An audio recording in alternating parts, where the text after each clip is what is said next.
관엽식물을 기르기 시작한 큰딸은 식물이 위태로워질 때마다 자연스럽게 할아버지를 떠올립니다. 죽어가던 화초를 살려내던 손, 화초에게조차 미안함을 품던 태도, 아파트 관리 일을 하며 주변에서 맡겨온 화초를 되살려 다시 돌려보내던 할아버지의 모습은 손녀의 기억 속에 남아 있습니다.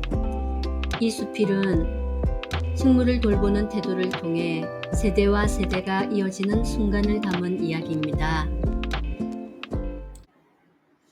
그린 핑거. 아침잠을 깨고 가장 먼저 찾아가면 베란다에 있는 초록들이 나를 환대한다. 언제나 나보다 먼저 깨어 있다가 내 손을 잡아당기며 인사를 건넨다. 나는 설핏 눈길 한 번 주고 자리를 옮긴다. 먼저 챙겨야 할 식구들이 있으므로. 내 기척에 벌써 밥 달라고 합창을 하는 앵무새들, 얼마 전 홀로 된 문조와 수족관 식구들에게 밥을 주고 물을 갈아주며 그들을 살펴본다. 다음 차례는 다시 화초들이다. 물 한 잔을 마시면서 천천히 하나하나 살핀다.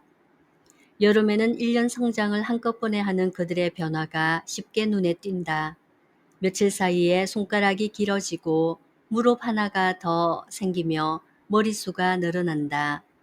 물끄러미 바라보고 있으면 내가 초록으로 물들고 그들처럼 나도 광합성을 하는 착각에 빠져든다. 초록으로 나는 고요해진다. 그럴 즈음엔 비로소 내 안에서 흩어지고 널브러진 주장들이 가만히 수면 아래로 가라앉는다. 물을 줄 때면 그들과 보내는 시간이 1시간을 얼추 넘는다. 여러 다육이들과 산세베리아, 스투키, 베르디, 베멜하, 바리, 에피프레넘, 빌리에티에, 아마그리스, 몬스테라, 안스리움, 금전수, 반딧불 머위, 화이트 프린세스 같은 관엽식물들, 벤자민 고무나무, 마지나타와 같은 관목들, 풍란, 군주란, 호접란, 개운주까지 여러 시기 때문이기도 하지만 결정적으로 물을 준 화분들이 채 빠지지 않은 물속에 잠겨있지 않도록 하는데 상당한 시간을 보낸다. 나는 화분을 바닥에 그대로 두거나 화분 받침을 그대로 쓰지 않는다. 여러 가지 물건들을 이용하여 화분 밑을 받쳐서 공기가 통할 수 있도록 한다. 화분 받침대에 있는 물바지는 빼버린다. 그 물바지로 다른 화분들의 밑을 받치고 바람이 지나는 길을 낸다. 화분 위에서 아래까지 충분히 적시고 빠져나온 물이 고인 채로 두지 않고 바로 비운다. 공기가 통하고 바람이 들어가면 화초들의 얼굴빛이 밝아진다. 표정이 가벼워진다. 그런 수고를 하지 않으면 화초들은 늘 젖어 있는 발로 지내게 된다. 하루 내내 젖은 양말을 신은 채 지내라고 하는 것과 같다. 충분히 물을 주고 쾌적하게 발을 유지하는 데 드는 시간이 많은 이유이다. 화초들이 싱그럽게 자라는 데에는 충분한 햇빛과 적당한 물과 바람이 있어야 한다. 습도와 영양도 조절해야 한다. 한데 실내에서 키우는 화초들은 바라는 만큼 햇빛과 바람을 누리기 어렵다. 여건이 되지 못하는 식물 애호가들은 식물등과 서큘레이터를 활용하여 식물들에게 햇빛과 바람을 대신 제공해준다. 큰딸이 그런 방식으로 화초를 가꾸는 모습을 처음 보았을 때는 지나친 수고라며 고개를 저었다. 딸이 올해 초입에 입주한 청년주택은 한 방향에만 창이 난 작은 집이어서 충분한 햇빛과 바람을 얻기란 어려웠다. 하루 5시간 이상 햇빛이 드는 남향임에도 불구하고 광선 필터링 기능을 가진 창은 절반의 빛을 차단했다. 게다가 많은 햇빛이 유리 표면에서 반사되는 특성을 알고 보니 어림잡아 30%의 햇빛으로 화초들을 키우고 있는 셈이었다. 설상가상 딸은 그 집을 일주일에 2~3차례 다 찾아가서 생활하고 있으니 바람 또한 넉넉하지 못한 현실이었다.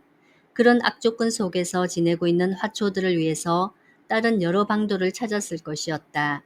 시간 예약을 해둔 식물등과 서큘레이터와 같은. 딸의 식물 키우기는 올해 들어서 시작되었다. 주로 관엽식물들이었다. 딸의 변화가 갑작스러워서 어리둥절해야 하는 내게 다른 MZ세대 중에는 화초 키우는 청년들이 많다며 몇몇 블로그를 보여주었다. 화원에서 무료 나누기 행사가 있으면 다른 지인에게 알려서 다 함께 몰려가곤 했다. 나도 따라가서 아단소니 몬스테라나 알보 알로카시아를 받아온 적이 있었다. 그곳에서 온갖 관엽식물들의 초록에 취하기도 하고 했고 발품 팔며 배우는 청년들을 화초들 속에서 지켜보기도 했다.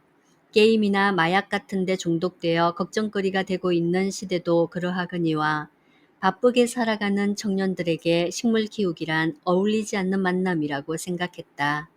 논문을 한눈에 파악하기 위해 요약하여 스치듯이 읽으면서 필요한 것만 취하는 초록이 그들의 것이라면 느긋하게 시간과 노력을 들여야 얻을 수 있는 화초들의 초록은 적어도 40이나 50을 넘어서야 알 수 있는 즐거움이라고 생각했다.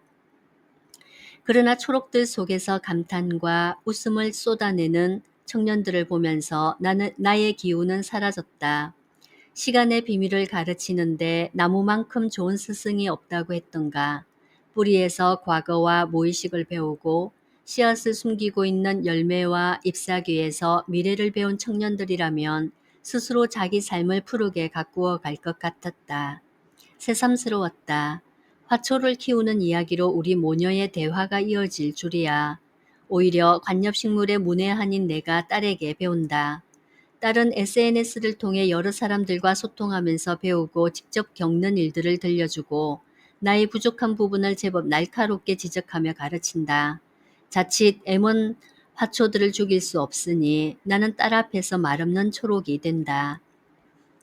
딸의 집 창가, 아단소니, 알보, 에스쿠알레토 같은 여러 종류의 몬스테라들, 한 잎에 다른 색깔이 섞여 있는 칼라디움, 알로카시아, 싱고니움들, 한 주가 다르게 자라는 에피프레넘,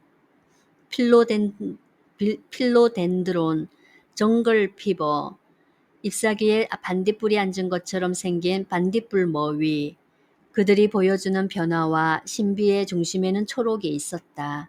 아직도 이름을 외지 못한 화초들이 자기 이름도 불러달라며 떼를 쓸 것 같다. 반년에 불과하지만 오랜 시간 제 일을 해왔던 것처럼 물을 주고 분갈이를 하던 딸에게 올여름은 유난히 무더웠으리라. 지켜야 할 것들이 있었으므로. 하지만 딸의 묵묵한 손길에도 불구하고 탄저병, 녹균병, 모자이크병, 무름병이 생기는 몇몇 화초들은 응급구조 차원에서 내 손에 들어오기도 하였다. 그럴 때면 딸은 가까이 살지 않는 할아버지를 아쉬워했을 터였다.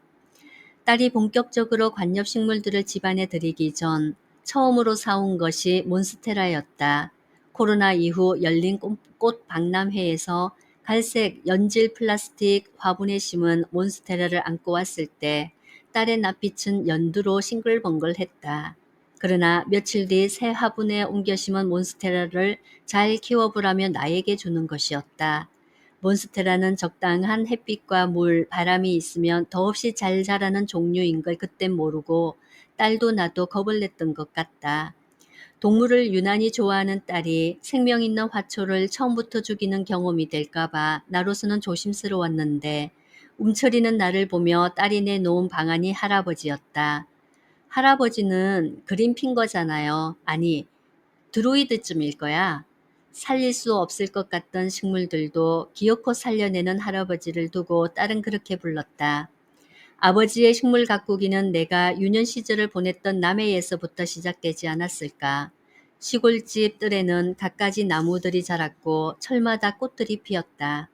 텃밭은 고추와 가지, 깻잎들이 뒤덮었다. 자두가 열렸고 모가가 햇빛을 등지고 연걸었다. 겨울에도 동백꽃을 보았으니 꽃이 피지 않는 계절이 없었다. 그때부터 반백년이 넘는 시간이 흘렀다.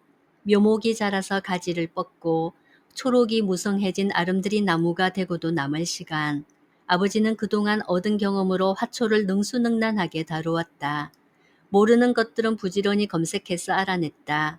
생명을 잃어가는 화초는 아버지의 손길에 기적처럼 몸을 일으켰다. 때에 맞춰 분갈이를 하고 분촉을 해준 것들은 튼실하게 자랐다. 바나나 껍질을 우려낸 물을 먹은 그들은 그들 본연의 초록으로 한껏 빛이 났다. 신압으로 흐르는 세월을 따라 아버지와 화초들은 함께 늙어가고 있었다. 그들이 숲을 이루었다. 이미 아버지 키를 넘긴 테이블 야자와 천냥금, 그리고 산세베리아들, 화분 하나에서 시작하여 여러 개가 된 고무나무들, 새로운 터로 옮긴 가지마루 펜더들, 해마다 몇 달씩 꽃을 피우는 호존난, 허브장미, 사랑초들, 여러 다육이들, 아버지 집에 들어서면 먼저 거실 창가에 있는 초록들이 나를 반긴다. 대가족이 단체 사진을 찍고 있는 것처럼 그들이 모여서 수렁거리며 햇빛과 바람을 나눈다. 모두가 밖에서 데려온 업둥이들이다.